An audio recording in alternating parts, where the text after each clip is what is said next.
Hello student, আমি class 9-এর বৃত্তের পরিধি শুরু করেছিলাম এবং দেখো বৃত্তের পরিধি শুরু করেছিলাম এবং হচ্ছে এই অঙ্ক করেছিলাম। এই 2-এর দাগের কিছু সূত্র আলোচনা করেছিলাম বৃত্তের পরিধির, আর 2-এর দাগের অঙ্কটা করেছিলাম।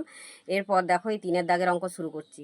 কি বলেছে 3-এর দাগের অঙ্কটা দেখো, আমার খাতায় তোলা আছে। একটি ট্রেনের চাকার পরিধির দৈর্ঘ্য, চাকার ব্যাসার্ধের দৈর্ঘ্য 0.35 মিটার। 1 মিনিটে চাকাটি 450 বার ঘুরলে ট্রেনটির গতিবেগ ঘন্টায় কত কিমি হিসেব করে লিখি। দেখো এখানে যেটা দেয়া আছে আমি তুলছি। ট্রেনের চাকার ব্যাসার্ধ দেয়া আছে, তাহলে লেখো ট্রেনের চাকার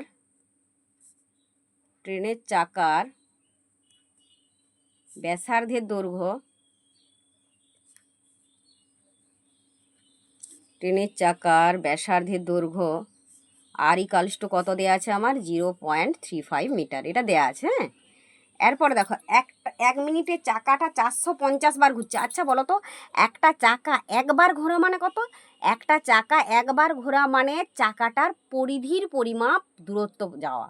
তাহলে 1 মিনিটে চাকাটা 450 বার ঘুরছে, তাহলে 450 বার যাওয়া মানে 450 বার ঘোরা মানে কি?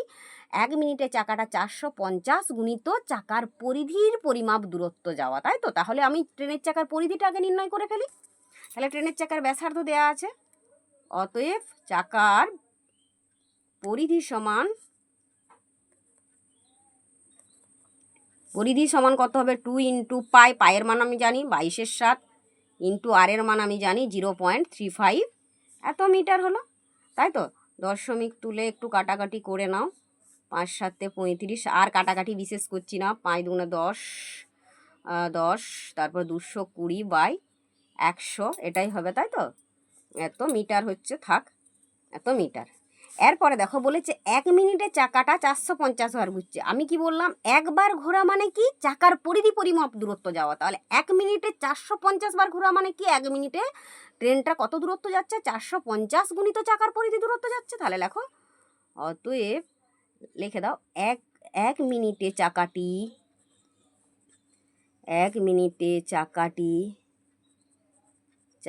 যায় কত মিটার গো? তাহলে 450 গুণিত 210/100, এত মিটার দূরত্ব যায়, এত মিটার দূরত্ব।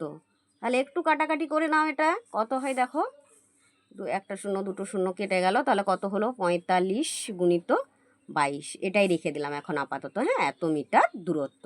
তাহলে আমাকে কি হিসেব করতে বলেছে? ঘন্টায় তার মানে কত কিলোমিটার যাচ্ছে। তাহলে 1 মিনিটে চাকাটা যাচ্ছে এত মিটার, তাহলে আমি যদি 60 মিনিটে বের করি সেটাই হবে ট্রেনটার গতিবেগ। এই ট্রেনটা হচ্ছে ঘন্টায় গতিবেগ, তাই তো? তাহলে লেখো, অতএব 60 মিনিটে ট্রেনটি যায় 60 মিনিটে ট্রেনটা কত দূরত্ব যাবে গো? 60 গুণিত 45 গুণিত 22, এত মিটার যাবে। এই মিটারটাকে আমি একটু কিলোমিটার করে নিচ্ছি। কিলোমিটার করতে গেলে আমাকে মিটারকে কিলোমিটার করতে গেলে কত দিয়ে ভাগ করতে হবে? আমাকে 1000 দিয়ে ভাগ করতে হবে। আমি 1000 দিয়ে ভাগ করে দিলাম, দেখো এত কিমি। কাটাকাটি করে নাও, কত হচ্ছে দেখো, 0 0 কেটে গেল, আর কিছু কাটবে কি? 5 দিয়ে দেখো, 5 লং 45, 5 20 100, 2 দিয়ে একটু কেটে নিতে পারো, 3, আর এটা 10 হবে। তাহলে এখানে কত হচ্ছে গো? 27 গুণিত 22/10, এত কিমি। হ্যাঁ, তাই তো? তাহলে দেখো এটা কত বেরোচ্ছে, একটু ক্যালকুলেশন করো। 27 দুগুণে 54, 4 হাতে থাকে 5, 27 দুগুণে 54, 55, 56, 57, 58, 59, তাই তো? তাহলে 594/10 কিমি সমান কত গো? সমান হচ্ছে 59.4 কিমি। তাহলে কি এত কিমি? তাহলে ট্রেনটি ঘন্টায় কত কিমি দূরত্ব যাচ্ছে? তাহলে লেখো, অতএব এই যে দেখো ট্রেনটির গতিবেগ ঘন্টায়, অতএব ট্রেনটির গতিবেগ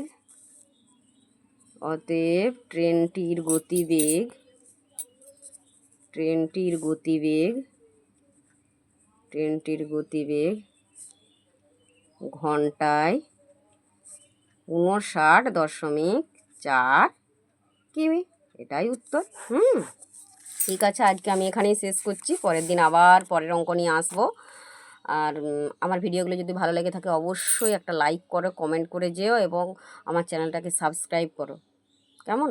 ধন্যবাদ।